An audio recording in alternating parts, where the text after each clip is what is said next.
কথায় আছে রক্তদান এক মহান দান। কথাটা যেন আরও একবার আজ প্রমাণিত হলো। ঘটনাটি ঘটেছে এদিন সোমবার জেলা হাসপাতাল ব্লাড ব্যাংকে। জানা যায় এক 15 বছর বয়সী থ্যালাসেমিয়া আক্রান্ত রোগীকে রক্তদান করল শহর তৃণমূল ছাত্র পরিষদের কনভেনর সুরজ সাহা। এদিন পরিবার সূত্রে যোগাযোগ করা হয় পথের দিশা ফাউন্ডেশনের সঙ্গে।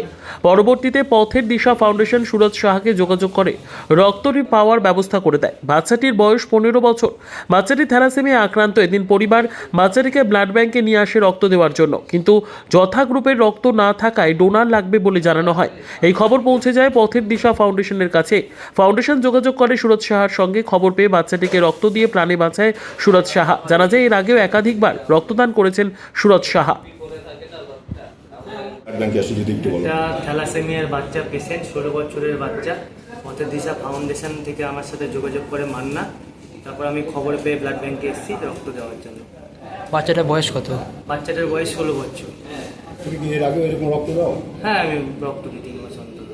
তোমার নাম কি বলতে আছে? সুরজ সাহা, জয়েন্ট কনভেনর, বালুরঘাট শহর তৃণমূল ছাত্র পরিষদ।